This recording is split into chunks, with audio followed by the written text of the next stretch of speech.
여러분 안녕하십니까? 수요잡담 시작하겠습니다. 지난주부터 제 책 일그러진 영웅, 만들어진 영웅 이 책을 읽어가며 이제 설명하고 있는데 지난주에는 여는 글을 마저 읽었고 이제 본격적으로 본론으로 들어갑니다. 이게 사울 다윗 평전이라고 하는 부제가 붙어 있습니다. 그러니까 일그러진 영웅은 사울이고 만들어진 영웅은 다윗입니다. 사울과 다윗의 일생을 크리티컬하게 평가하면서 읽어보려고 하는 그런 시도입니다. 지난주에 말씀드렸듯이 이 다윗에 관한 책은 영어로 된 책은 정말 굉장히 많이 나와 있습니다. 근데 상대적으로 사울에 관한 책은 훨씬 숫자가 적죠. 그러니까 사울은 어떤 독자적인 인물로 다루어지는 경우가 별로 없습니다.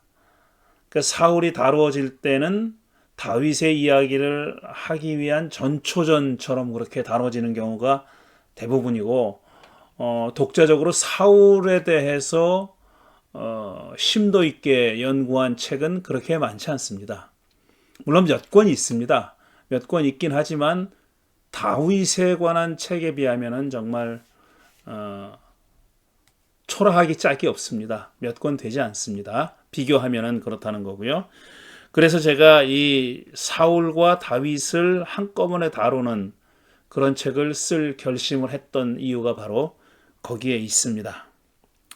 자, 사울 얘기를 본격적으로 하기 전에 먼저 등장하는 인물이 사무엘이죠.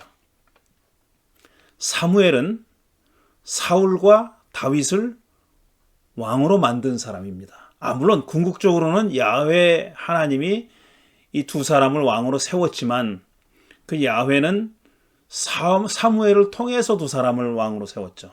사무엘의 손을 거쳤습니다. 그러니까 사무엘이 기름을 부어서 사울도 왕이 됐고 다윗도 왕이 된 거죠. 그래서 사무엘서는 이 사무엘의 탄생 이야기로부터 시작합니다. 일종의 서곡 같은 겁니다.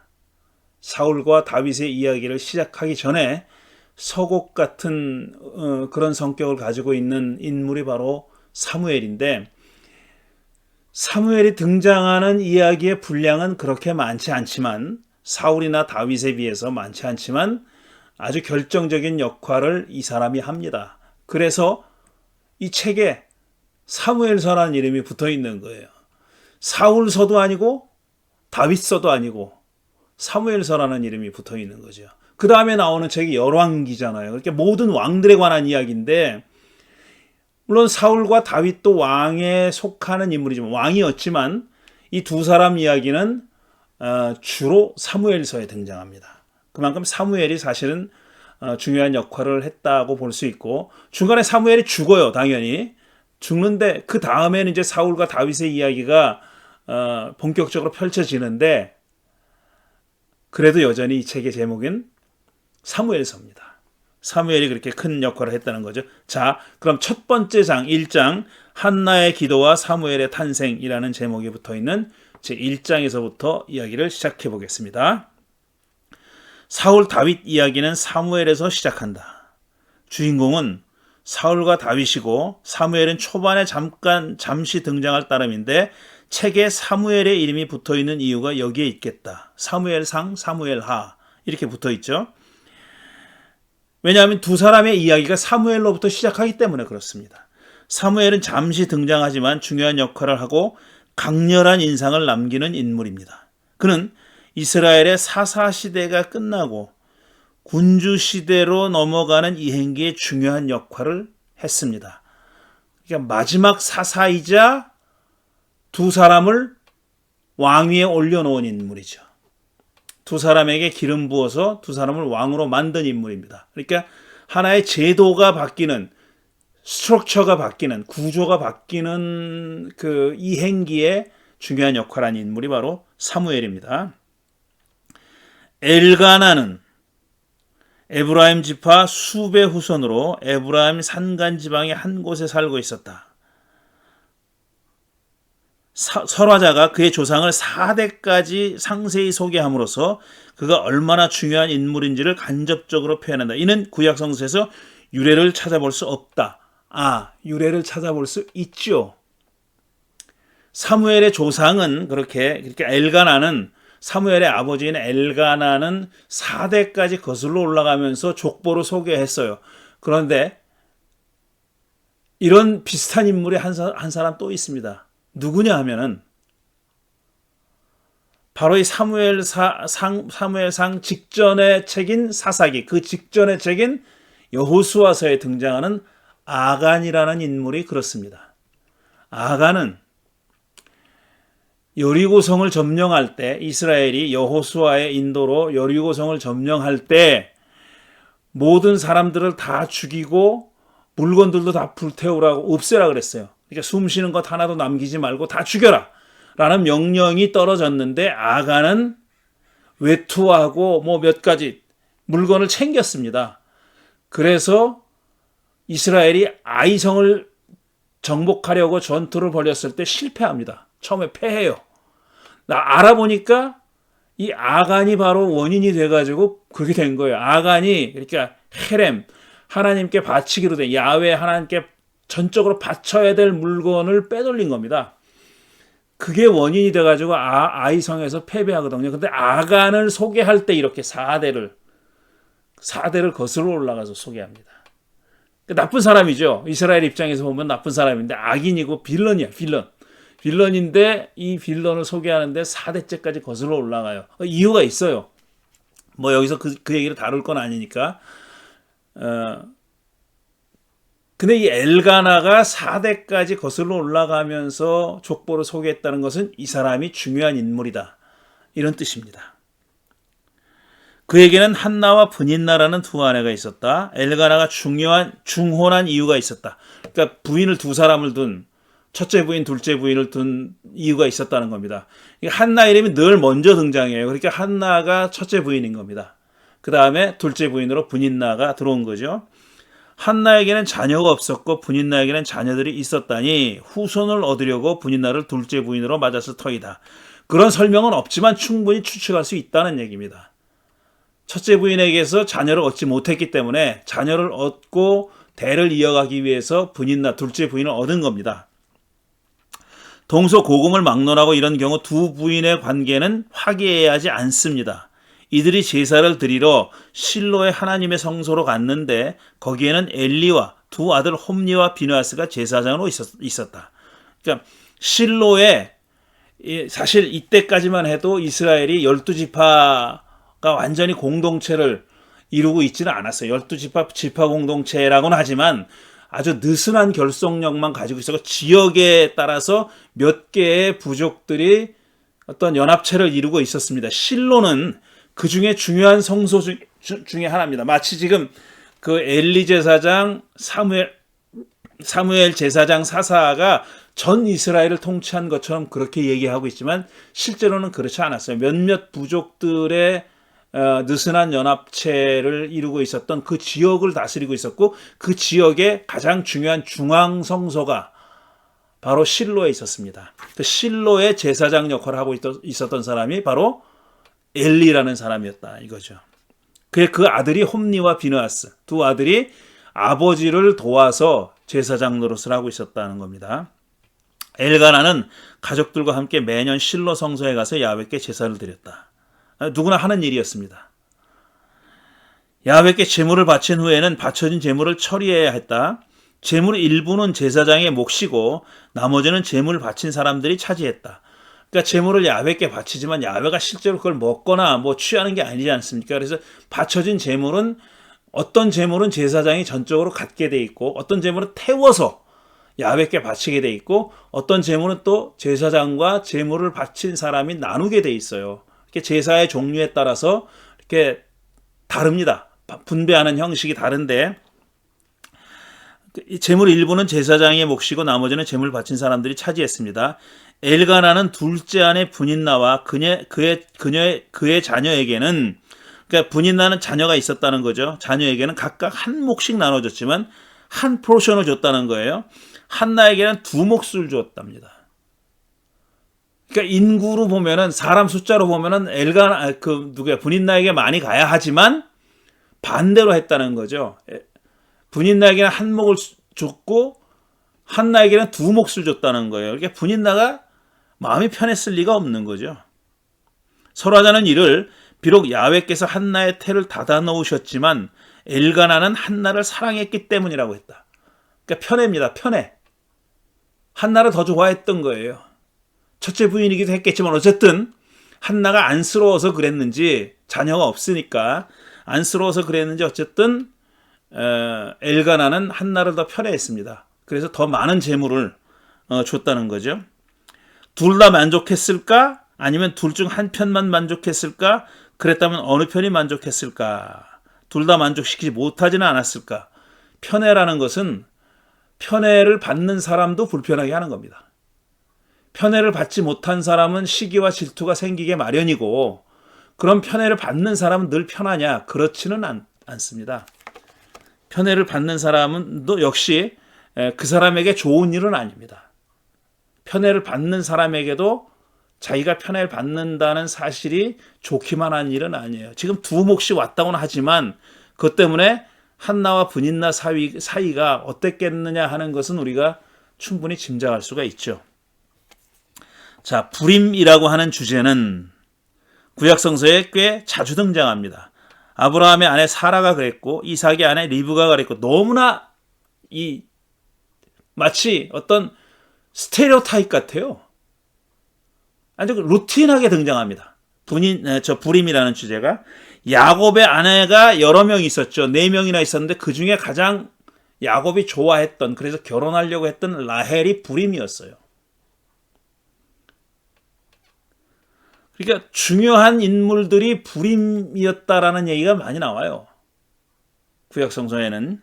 그리고 삼손의 어머니도 오랜 세월 불임으로 고생했죠. 삼손을 낳기는 했지만 그 전에 오랫동안 불임이었습니다.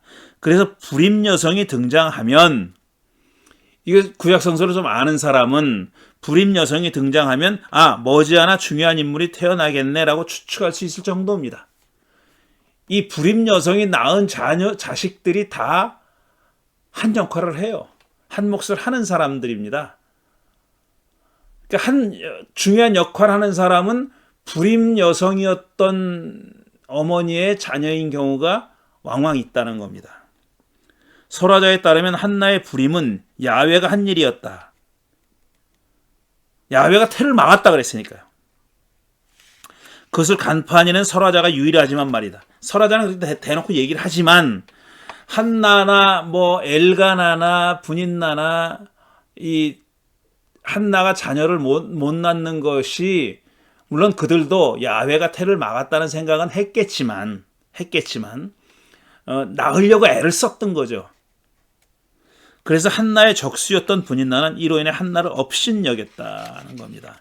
자식을 낳지 못해서 업신여겼던 측면도 있지만 야훼가 그녀의 태를 닫았다고 분인나도 생각했기 때문에, 그러니까 야훼가 한나를 좋아하지 않는다고 생각했기 때문에 업신여겼다는 그런 면도 있다는 겁니다. 매년 온 가족이 실로 성소에 올라갈 때마다 그랬다고 하니 한나로서는 보통 괴로운 일이 아니었겠다.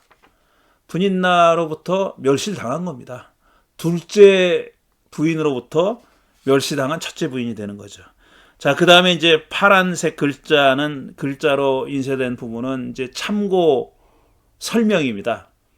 조금 더 관심 있는 사람들에게 제가 드리는 참고 자료, 더 읽고 싶은 분은, 더 알고 싶은 분은 이런 자료들을 있다는 것을 소개하는 그런 내용입니다. 이야기의 흐름과는 직접적으로 관계없지만 좀 보충 설명이라고 얘기할 수 있는 거죠.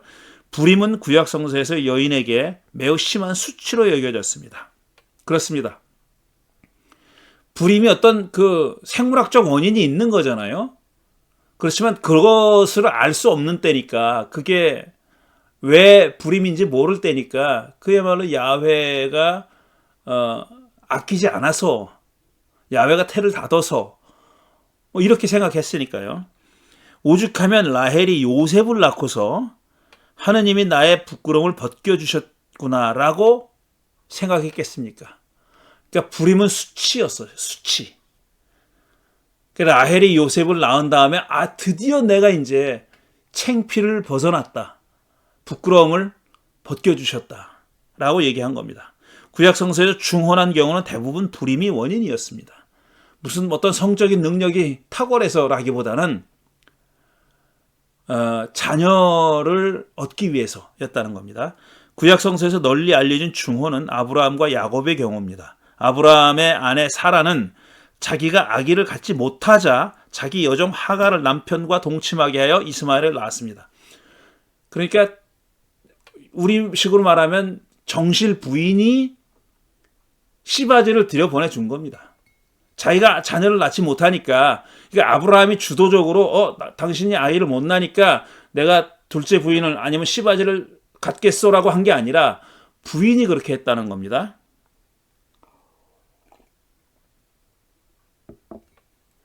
이런 얘기들도 어떤 여성주의적인 시각에서 보면은 이건 아브라함을 옹호하는 얘기 아니냐 이렇게 볼 수 있어요. 그러니까 여자가 그렇게 주도적으로 했다고 말함으로써 아브라함이 중혼을 했다고 하는 어떤 도덕적인 윤리적인 그런 그 문제를 덮어주는 거죠. 그렇게 해석하는 경우도 많이 있습니다. 이 경우 엄밀한 의미에서 하갈은 둘째 부인이 아닙니다. 시바지였습니다. 하갈이 이스마엘을 낳은 후 사라를 업신여기는 바람에 쫓겨났죠. 그러니까 정식 부인이 아니니까 마음대로 쫓아낼 수 있었던 겁니다. 이 정식 부인이었으면 못하죠. 이렇게 사라가 그렇게 못하죠. 근데 이제 하갈은 그냥 시바지에 불과했기 때문에 쫓겨난 거예요. 야곱은 라헬만 아내로 삼으려 했지만 그의 의도와는 무관하게 3명의 아내를 더 얻었고 그녀들에게서 자녀를 얻었습니다. 이 경우 라헬 이외의 여인들은 시바지로 보기는 어려워요. 시바지는 아니었어요. 이건 부인입니다. 부인들이었고 사실 야곱이 자기 삼촌의 집에서 나와서 고향으로 돌아가려고 했을 때 부인들을 다 데려가잖아요.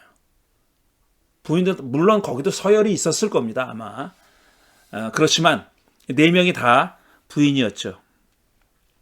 분인나는 엘가나가 시바지로 들였다고 보기 어렵습니다. 그녀는 종이 아니었고 자기가 낳은 자녀들을 한나에게 빼앗기지 않았습니다. 그러니까 하갈처럼 자기가 낳은 아들 이스마엘을 빼앗기지 않았어요. 물론 사라는 이스마엘도 하갈과 함께 내쫓았죠. 내쫓은 거예요. 자기 의지로 내쫓은 거예요. 그러니까 빼앗으려면 빼앗을 수 있었다는 얘기입니다. 그녀가 낳은 자녀들은 그녀의 자녀들이었던 겁니다. 물론 아버지가 있지만 자기가 어머니였다는 거죠. 그때나 지금이나 중혼은 재력이 있는 사람이 했습니다. 구약 성서는 중혼을 도덕적으로 비난하지 않습니다. 그렇다고 해서 잘했다고 하지도 않지만 도덕적으로 그게 어떤 비도덕적이거나 비윤리적인 하나님의 뜻에 어긋났다 이렇게 얘기하지 않습니다. 엘가나도 중혼을 한 걸 보면은 재력가였음에 분명합니다. 그러니까 사무엘은 있는 집 자손입니다. 있는 집 자손이에요. 그러니까 금수저 집안이라고 얘기할 수 있는 거죠. 이로 인해 한나가 식음을 전폐하고 울 때마다 엘가나는 그녀에게 울지 말고 음식을 먹으라고 권하면서 당신이 10 아들을 두었다 해도 내가 당신에게 하는 만큼 하겠소라며 위로했답니다. 그러니까 자녀가 없어도 괜찮다. 내가 있지 않냐 이렇게 얘기했다는 거죠. 이 말이 그녀에게 얼마나 위로가 됐을지는 의문이다. 물론 이 자기 남편이 자기가 아이를 못 낳는다고 해서 이제 소박을 놓거나 소박 맞거나 그런 거보다는 낫죠. 자기를 업신여기거나 쳐다도 안 보거나 그런 일들이 있었단 말이에요. 그런데 그런 거보다는 낫죠. 그렇지만 자녀가 없는 아내의 법적 지위는 불안했습니다. 안정적이지 않았어요. 자녀가 없는 어머니가 아니죠. 아내의 법적인 지위, 그 당시의 법적인 지위는 불안했어요. 그러니까 이런 위로가 얼마나 정말 실질적인 위로가 됐을지는 모르겠다는 겁니다. 오히려 한나는 공공연하게 자기에 대한 사랑을 표현한 엘가나와 그녀를 시샘했던 분인나 사이에서 더 큰 고통을 겪지 않았을까 싶다. 그럴 수도 있다는 겁니다. 한나는 남편의 사랑과 돌봄 속에서 조용히 살아야 할지, 자신의 형편을 바꾸기 위해 무엇이든지 해야 할지를 두고 선택해야 했습니다. 그래서 한나가 야훼께 간절히 기도하기 시작했다는 겁니다. 그러던 중 한나가 홀로 야훼 앞에 나아가 울며 기도하고 있을 때 제사장 엘리가 의자에 앉아 그녀를 바라보고 있었습니다. 기도한 어떤 여자가 성전에 와서 기도하는 겁니다. 근데 제사장은 물끄러미 앉아서 그걸 바라보고 있었다는 거죠. 한나는 야훼가 자기를 불쌍히 여겨서 아들을 하나 점지해 주시면 그 아들을 야훼에게 바치겠다는 서원 기도를 올렸습니다.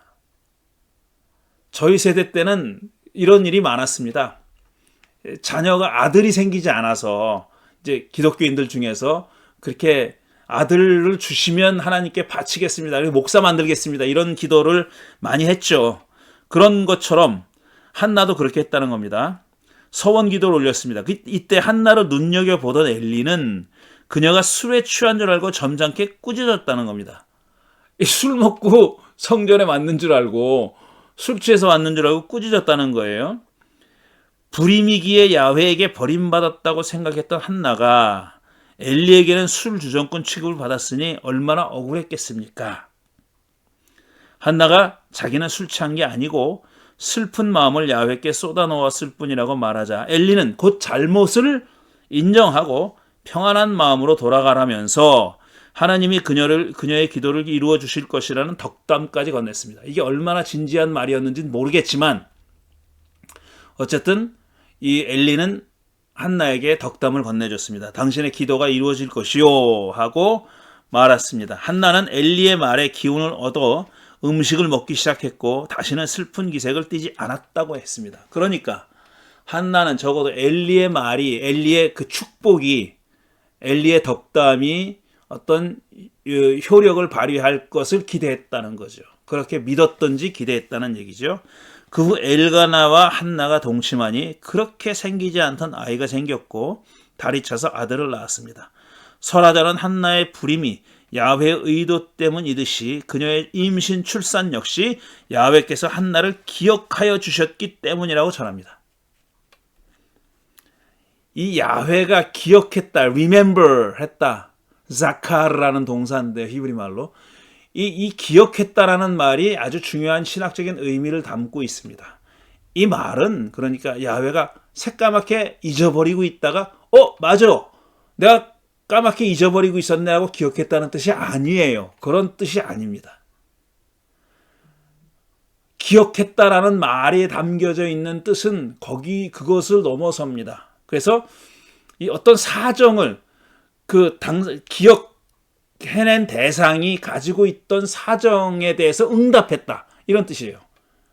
그 사람이 갖고 있던 어떤 need, 필요에 응답했다, response했다, 이런 뜻입니다. 그게 기억했다라는 말이 갖고 있는 뜻이에요. 그러니까 야훼가 한나의 소원을 새까맣게 잊어버리고 있다가 맞아, 이 여자가 나한테 그렇게 간절히 기도했지 하고 기억해냈다는 뜻이 아니라 드디어 때가 되어서 야훼가 한나의 기도에 응답했다, 이런 뜻입니다. 한나는 이렇게 낳은 아들에게 사무엘이라는 이름을 붙였고, 사무엘이라는 뜻은 야훼에게 구했다, 이런 뜻입니다.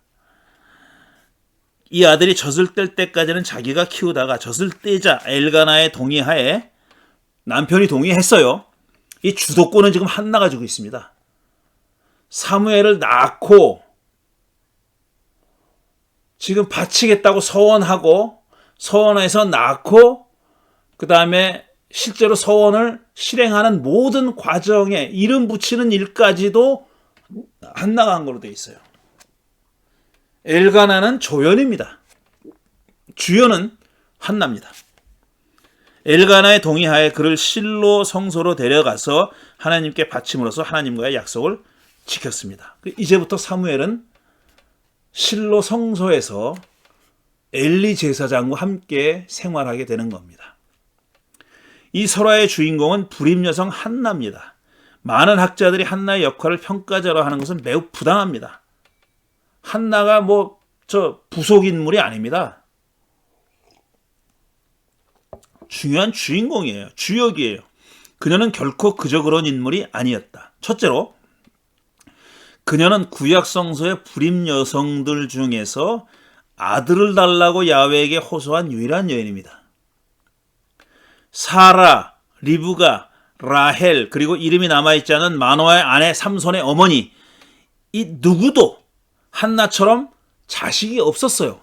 불임 여성이었는데 이 한나처럼 자식을 달라고 야훼께 기도했다는 말이 없습니다. 그리고 자식을 주시면 하나님께 바치겠습니다라고 서원하지도 않았어요. 그런 사람이 없습니다. 유일한 사람이 한나예요. 한나는 적극적으로 야훼에게 자식을 달라고 기도했던 사람이고 청원했던 사람이고 또 자식을 주시면 하나님께 바치겠다고 서원했던 사람, 맹세했던 사람이에요. 라헬의 경우 하나님이 그녀의 청을 들어주셨다는 언급이 있긴 했지만 직접적으로 그녀 자신이 기도했다고는 말하지 않아요.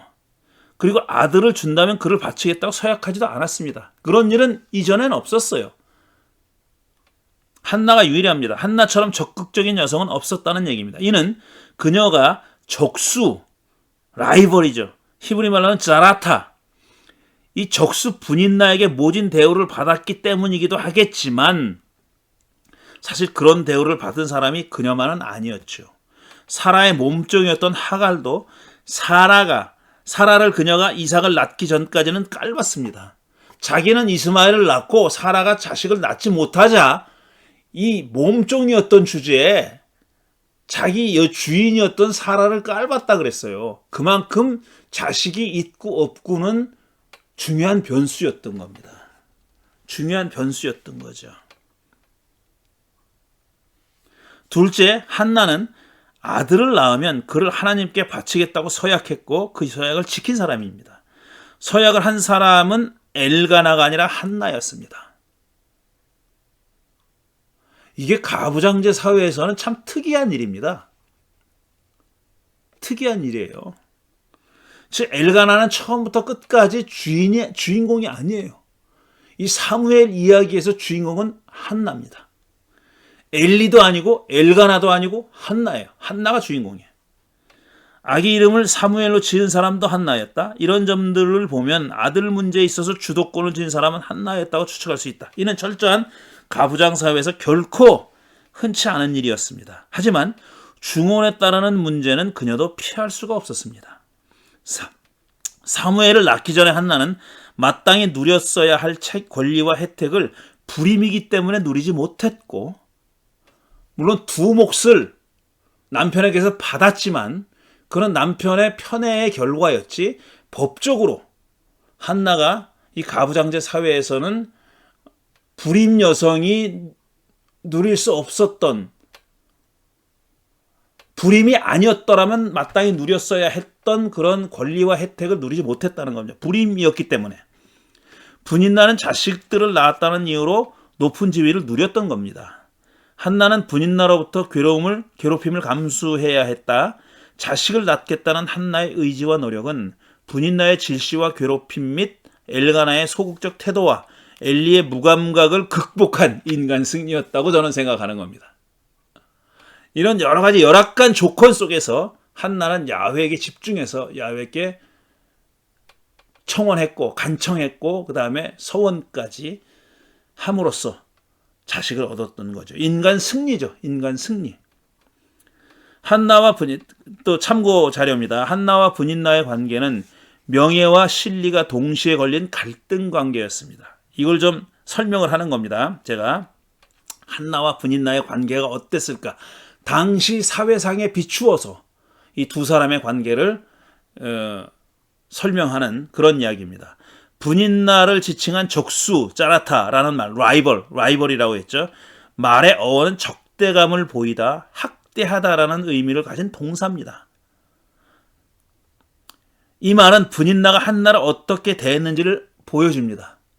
그러니까 둘째 부인이었지만 자기는 자식을 낳았고 첫째 부인이지만 자식을 낳지 못한 한나를 어떻게 업수히 여기고 학대했는지를 보여주는 겁니다.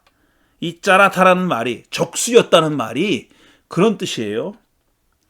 동시에 둘은 아이러니하게도 공생관계이기도 했습니다. 요게 참 아이러니한 그런 대목인데 한나가 끝내 불임이고 엘가나가 분인나를 둘째 부인으로 들이지 않았더라면, 그러니까 한나가 유일한 엘가나의 부인이었다면 한나는 엘가나 집에서 쫓겨났을 가능성이 많습니다. 불임 여성이니까 소방 맞는 거예요. 우리 결에만 있던 일이 아니에요. 가부장 사회에서 대체로 많이 있었습니다. 이스라엘에서도 있었어요. 자녀를 생산하지 못하는 부인은 쫓겨나도 할 말이 없는 거예요.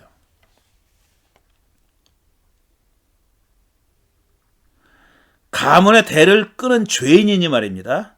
엘가나처럼 재력 있는 사람이 중언하지 않았을 가능성은 매우 낮지만 만약 그랬다면 한나는 쫓겨났을 거란 말입니다. 분인나가 엘가나 집안 사람이 될 수 있었던 것도 한나의 불임 때문입니다. 한나가 자식을 낳았다면은 이 분인나는 엘가나 집안에 못 들어왔을 가능성이 많다는 겁니다. 재력이 있다고 다 중언을 했던 건 아닙니다. 중언을 해야 할 사연이 이유가 있었기 때문에 한 거고 그건 불임 여성이 부인이기 때문에 그렇게 했던 거죠. 둘은 이런 의미에서 공생관계였다는 것입니다. 한나가 사무엘을 낳음으로써 이 관계에 변화가 생겼을 가능성이 높지만 이제는 한나가 떳떳해졌잖아요. 불임 여성이 아니라 떳떳한 적자를 둔 서자가 아닌 서자는 물론 분인나가 낳은 자식도 서자는 아니었지만 첫째 부인 자식을 낳은 거잖아요. 그러니까 떳떳한 지위를 법적인 지위까지 갖게 되는 거죠. 설화자는 그 이야기는 하지 않아요. 그건 관심 바뀝니다. 사무엘이 태어난 후에 분인나는 더 이상 언급되지 않습니다. 그녀는 쓸쓸하게 무대에서 사라져 버렸습니다. 필립 에슬러라는 사람이 쓴 Sex, Wives and Warriors, Reading Biblical Narrative with its Ancient Audience라는 책이 있습니다. 얘입니다. 이 책인데 이 책에 이 한 챕터를 이 한나와 분인나 얘기로 채워져 있어요. 재미있는 다른 그 책에서는 잘 찾아보기 힘든 그런 얘기들이 여기 적혀 있습니다. 지금 공생관계 얘기도 이 책에 나오는 얘기입니다. 한나와 분인나 엘가나 이야기로 해석하는데 흥미로운 이야기들이 많이 나옵니다. 그는 엘가나가 중혼하지도 않았고 한나가 아들을 낳지도 않은 상태에서 죽었다면 한나가 어떤 처지에 놓였을지 등 다른 주석서에서는 다루지 않는 내용들을 다루고 있습니다. 이 책입니다. 바로 흥미로운 책이에요. 재미있는 책이에요. 자, 계속합니다. 설화자는 한나의 불임과 출산이 모두 야훼의 의도에 따라 일어났다고 말합니다. 모든 일을 야훼가 다 주관한다고 믿었을 때니까요. 야훼가 한나의 태를 닫았기에 불임이 됐고 그녀를 기억했기에 임신했다는 것입니다. 이 짧은 서술에 이야기 전체의 성격이 드러나 있습니다. 아주 짧은 코멘트잖아요. 아주 짧은 코멘트인데 여기 그 사무엘 이야기의 전체적인 성격이 드러나 있는 겁니다.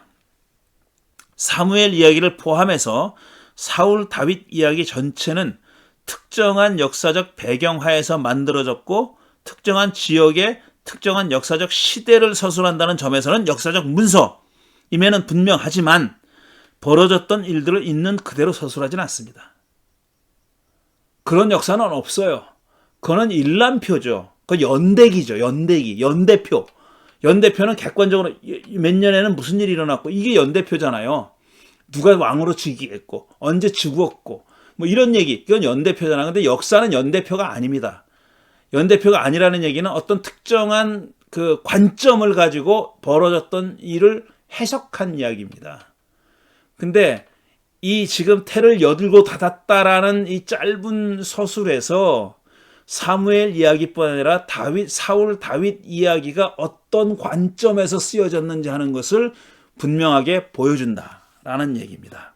설화자는 역사적 사건을 신학적 관점에서 바라봅니다. 야훼께서 주관하셨다. 야훼가 주관했다. 섭리했다. 모든 일의 궁극적인 원인은 야훼다.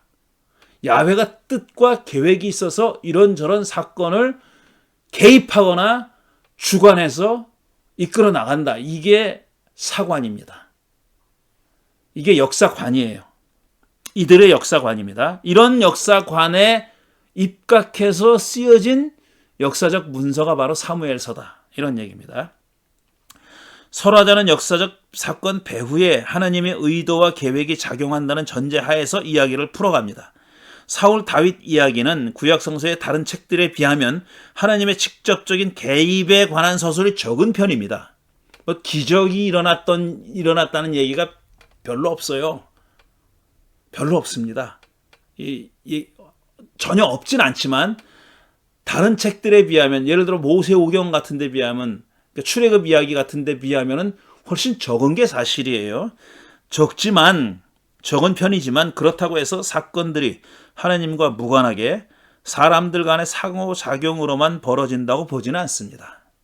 야훼가 궁극적인 원인이다, 주관자다라는 관점은 유지하고 있습니다. 그렇기 때문에 가끔 등장하는 신학적인 평가, 해석과 평가가 더욱 무겁게 받아들여집니다. 이 역설적인 얘기예요. 야훼가 곳곳에서 개입한다고 말하는 것보다 툭 던지는 한마디, 설화자의 입을 통해서 툭 던지는 어떤 그 평가하는 이야기, assessment, evaluation, 평가하는 언급, 코멘트가 더 큰 무게를 갖는다는 얘기예요. 왜냐하면 그런 얘기가 거의 안 나오다가 한마디 툭 나오잖아. 그럼 이게 바로 역사관이 반영되어 있는 그런 이야기구나 하는 것을 짐작할 수 있다는 겁니다. 사무엘상 2장 1절과 10절, 1절에서부터 10절에 전해지는 한나의 찬양 노래는 자세하게 다루지 않겠습니다. 왜 그러냐면 이 노래가 한나의 작품이라면 그녀의 성격을 파악하거나 그 시대를 파악하는 데 도움이 되고 간접적으로나마 사무엘을 이해하는 데 도움이 되겠지만 학자들은 이 노래의 저작권이 한나에게 있지 않다고 생각합니다. 실제로 이 노래는 한나의 상황과는 별 관련이 없는 내용입니다. 그녀의 처지는 용사들이 활이 꺾이는 것이나 한때 넉넉했던 사람들이 먹고 살려고 품을 파는 일이나 가난한 사람이 티끌에서 일어나서 궁핍한 사람을 걸음더미에서 들어 올려서 영광스러운 자리를 차지하는 일 등과는 무관합니다. 이건 그냥 불임 여성이 아기를 낳은 여자잖아요. 불임 여성이었다가 아기를 낳아서 찬양의 노래를 불렀다는 건데 그 노래에 나오는 내용은 이렇게 거대합니다. 어떤 한 여인의 소원을 들어주셔서 하나님이 그걸 찬양하는 노래를 한참 벗어납니다. 훨씬 더 사회적인 내용이, 공동체적인 내용이 많이 들어가 있어요. 직접적으로 한나와 관련이 없는 내용들이 들어가 있다는 겁니다. 그래서 학자들은 이게 한나의 찬양 노래라고 여기 들어와 있지만 실제로는 저작권이 한나에게 있는 게 아니다. 그렇게 다시 말해서 한나가 만들어서 부른 노래가 아니다라고 그렇게 결론 내리는 겁니다. 그녀의 처지에 상응하는 대목을 들려면 야훼가 시인의 마음을 기쁨으로 가득 채워서 야훼 앞에서 얼굴을 들게 했다는 대목과 자식을 못 낳던 여인은 7이나 낳지만 아들을 많이 둔 여인은 홀로 남는다라는 대목 정도입니다. 2장 5절에 그런 대목이 나와요. 노래를 지금 읽지는 않겠습니다. 제가 읽으려고 처음에 생각했는데 생각보다 시간이 많이 지나기 때문에 읽지는 않겠습니다. 한마디로 이 한나의 노래는 한나와 직접적으로 관련 있는 내용이 별로 없는, 관련 있는 내용이래 봐야 지금 말씀드린 그 정도, 짧은 2절 정도라는 겁니다. 이런 대목 때문에 이 노래에 한나의 저작권이 부여됐다고, 바로 이런 대목 때문에 한나가 이 노래를 불렀을 것이다라고 하고 이 설화자가 여기다 집어넣었다는 겁니다. 이 성서를, 사무엘서를 편집한 사람이 이 노래를 여기다 집어넣었는데 실제로는 그보다 더 많은 얘기들이 노래되고 있다는 겁니다. 자, 파란 글자, 노래의 저작권이 한나에게 있지 않음을 보여주는 가장 단순하면서도 확실한 증거는 한나 생존 시에는 존재하지 않았던 왕에 대한 언급이 있어요. 왕에 대한. 세우신 왕에게 힘을 주시며 기름 부어 세우신 왕에게 승리를 안겨주실 것이다. 2장 10절. 왕이 없었어요. 한나 시대는.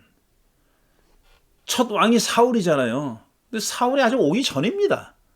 근데 왕에 대한 언급이 나오잖아요. 그러니까 훨씬 후대 사람이, 한나보다 후대 사람이 부른 노래를 여기다 갖다 놓은 겁니다.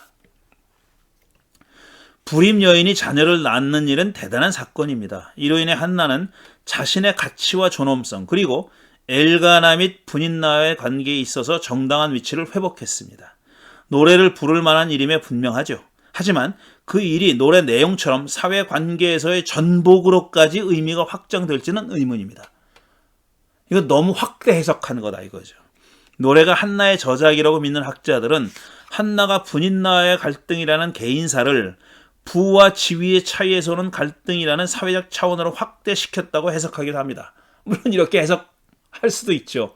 좀 과한 해석이긴 하지만요. 부와 권력을 가진 오만한 자의 몰락을 이후에 벌어질 엘리 집안의 파멸에 대한 예언으로 읽기도 합니다. 그럴듯하지만 설득력이 크진 않습니다. 사실 저는 그럴듯하지 않다고 생각합니다. 가부장제 사회에서 경쟁관계에 놓여있던 한나와 분인나의 갈등 그 자체가 가부장제도의 폐해로 해석될 수는 있겠지만 말입니다. 하지만 이 당시에는 그걸 폐해라고 여기지 않고 당연한 것으로 여겼죠. 사회 제도가 시스템 자체가 그랬으니까요. 우리 생각이죠. 그게 뭐 폐해였다느니 하는 건 우리 생각일 뿐이죠. 그때는 그렇게 여겼다고 볼 수는 없습니다. 그 다음에 또 참고 자료입니다. 저명한 구약학자 브리베더 차일즈, 예일에서 가르쳤던 브리베더 차일즈는 한나의 노래가 사무엘서 전체를 관통하는 해석학적 열쇠라고 주장합니다. 노래의 주제인 인간 역사에 관여하여 그것을 뒤집는 야훼의 힘과 의지가 사무엘서의 중심 주제라는 겁니다. 그러니까 야훼가 인간 역사에 관여해서 그걸 뒤집어 엎는 얘기가 사무엘서의 메인 팀이라는 거예요. 메인 테마라는 거예요. 근데 그게 축약되어 표현된 것이 바로 한나의 노래이기 때문에 이 한나의 노래가 사무엘서 전체를 해석하는 해석학적인 키 열쇠 역할을 한다라는 겁니다. 이게 차일즈의 견해입니다. 야훼가 가난한 자를 높이고 궁핍한 자를 일으켜 세우며 힘없는 자들을 위해 인간 역사에 개입하는 사회적 전복을 노래하는 한나의 노래와 마리아의 찬가는 누가복음 1장에 나오는 마리아의 찬가는 명백하게 한나의 노래를 패러디한 겁니다. 한나의 노래를 업데이트한 거예요. 변형시킨 거예요. 변주곡입니다. 한나의 노래의 변주곡이에요.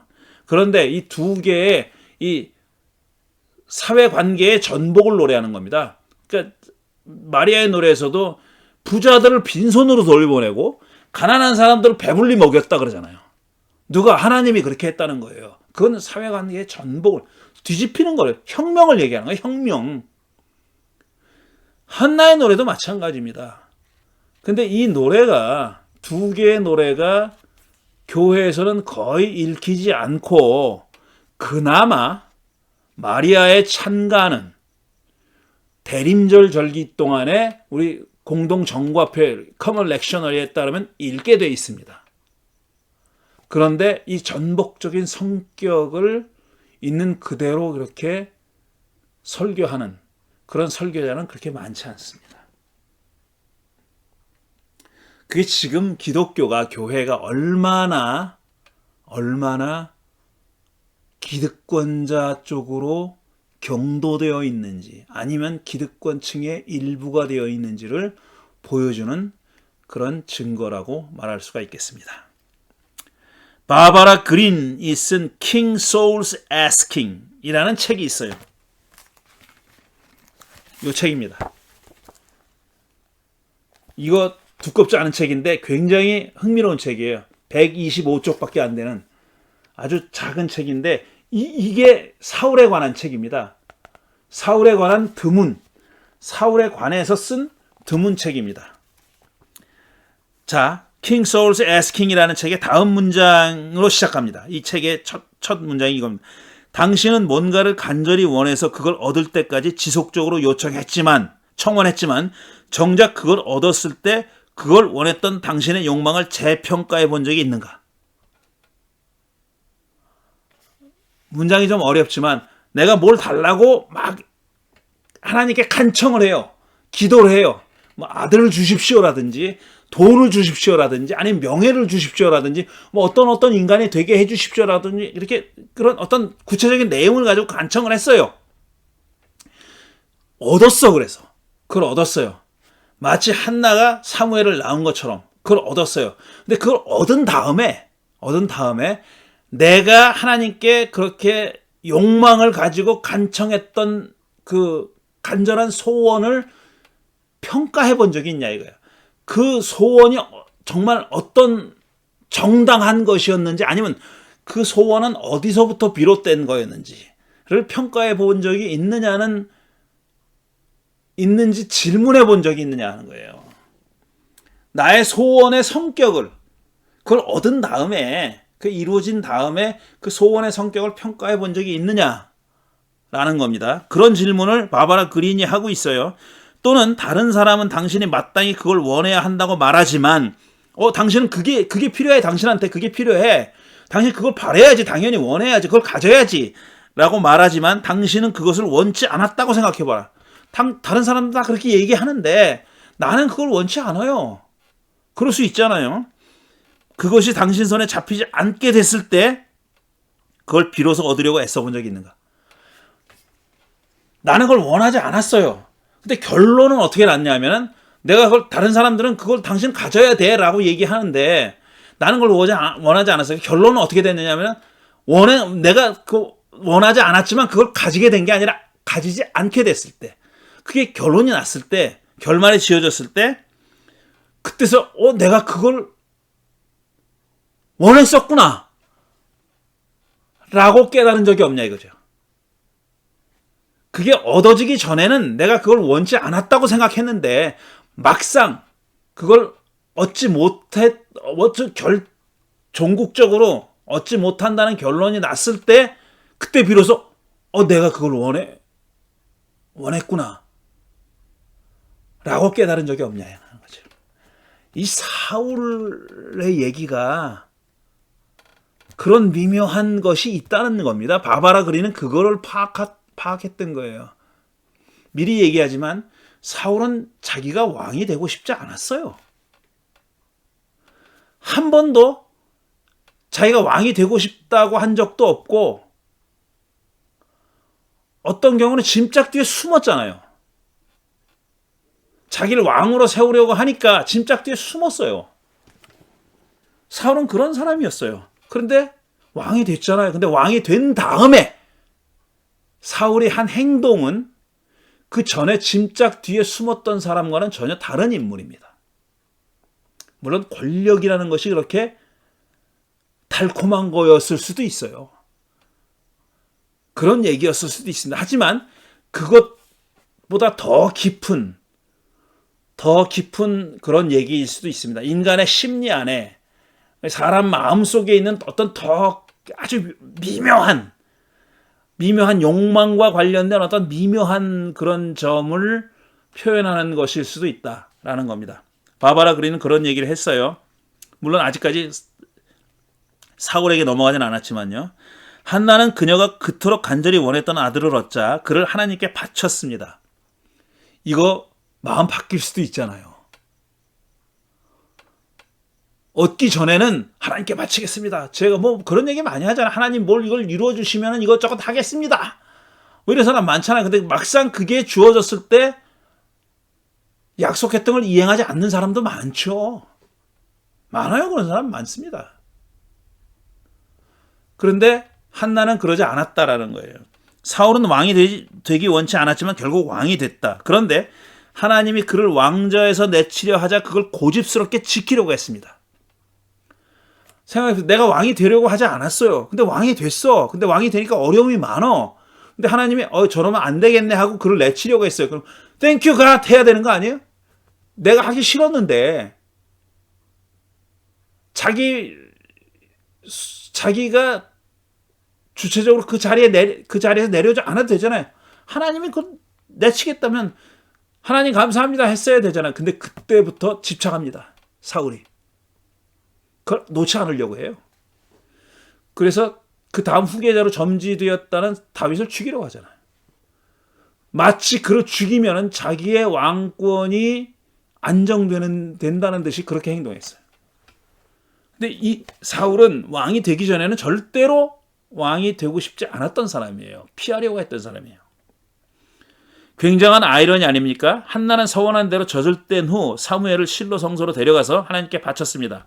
이후로 그는 줄곧 엘리 제사장 곁에서 야훼를 섬기는 사람이 되었습니다. 엘리의 두 아들 홈니와 비느하스는 행실이 나빴다고 한다. 그들은 야훼를 무시했고 제사장이 마땅히 지켜야 할 규정들을 어겼다고 합니다.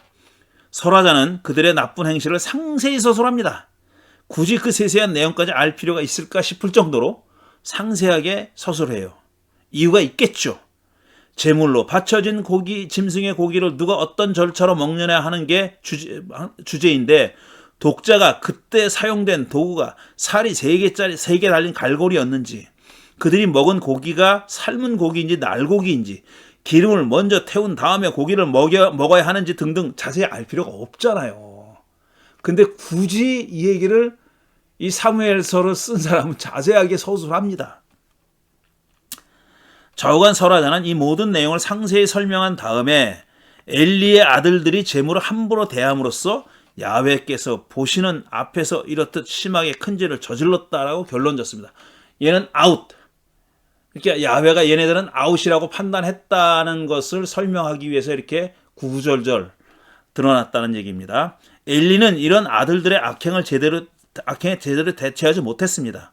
그는 아들들의 온갖 악행에 대해서 심지어 성추행을 저지른다는 사실에 대해서도 꾸짖었어요. 이들은 아버지의 말을 듣지 않습니다.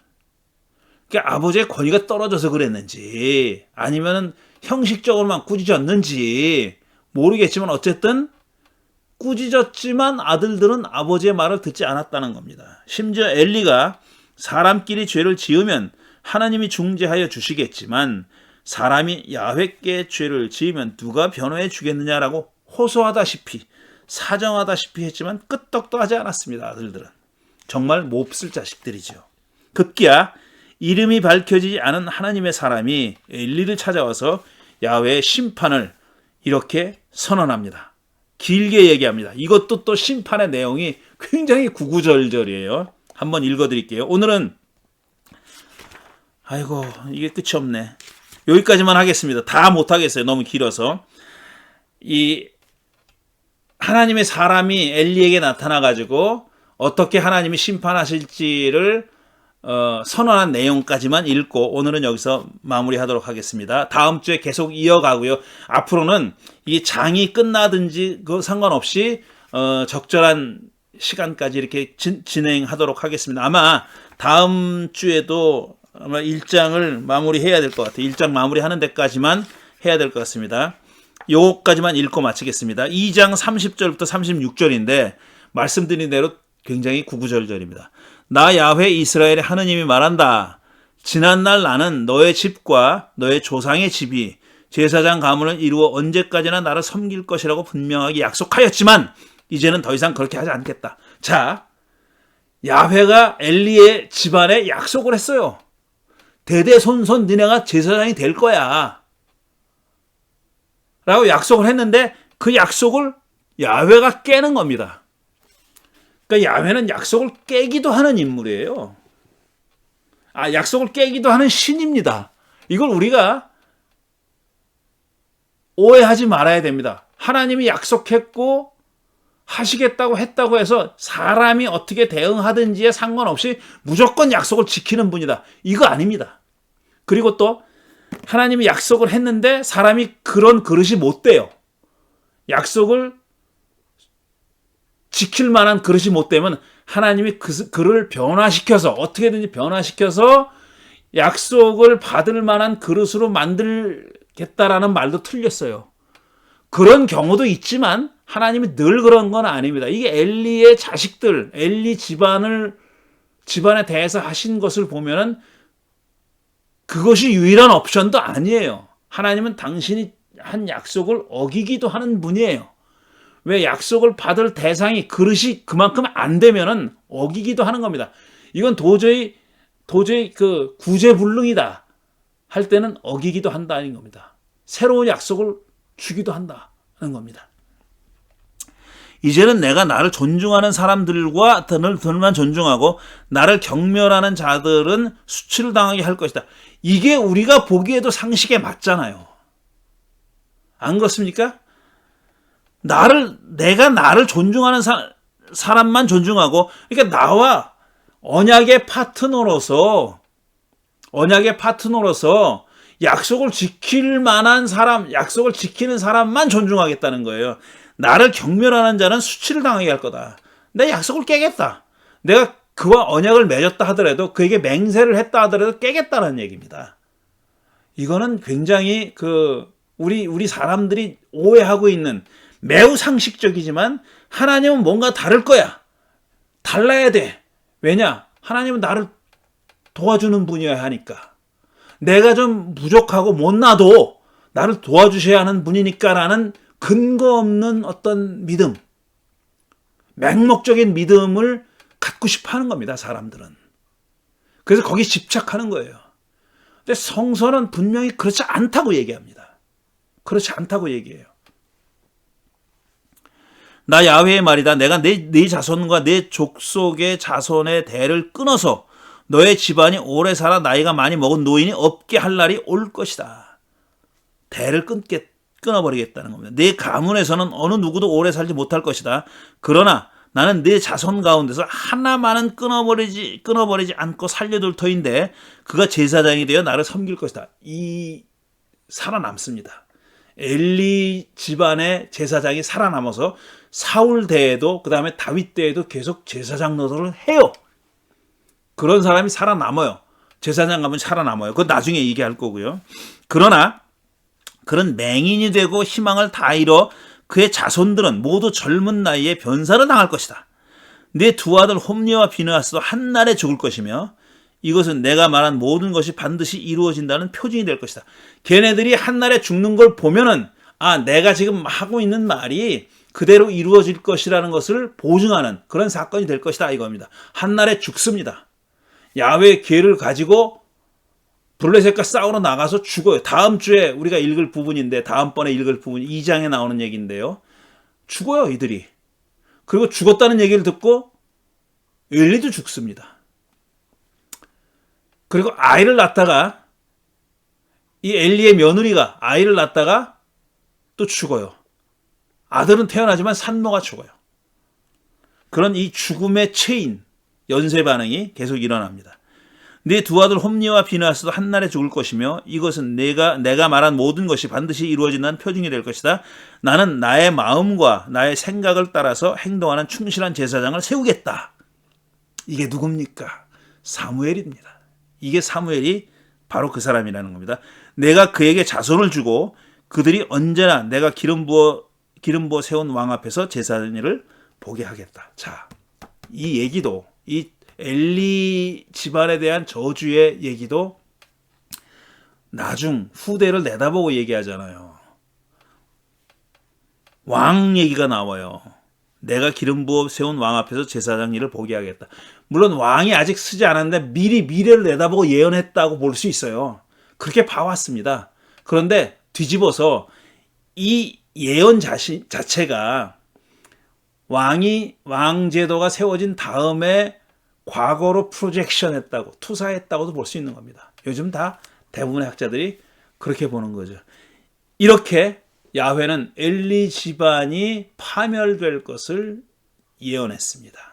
그리고 그 후계자가, 사무엘의 이름은 들지 않았지만 후계자를 세울 것이라는 그런 예언을 했습니다. 자, 오늘 여기까지만 하겠습니다. 오늘도 시간이 생각보다 많이 갔는데요. 오늘 여기까지 읽고 그 다음 주에는 이 1장 마지막 부분 읽고 또 시간이 되면은 그 다음까지 계속 읽어보도록 하겠습니다. 아마 시간이 되지는 않을 것 같습니다. 다음 주에도 분량이 꽤 되니까요. 오늘 여기까지 마치겠습니다. 사무엘에 대한 얘기를 지금 계속하고 있습니다. 이 책의 처음 두 챕터는 사무엘에 관한 얘기입니다. 1장은 사무엘 얘기고요. 2장은 야훼의 언약 학교에 관한 얘기입니다. 이게 또 매우 흥미로운 재미있는 그런 얘기입니다. 오늘은 여기까지 하겠습니다. 감사합니다.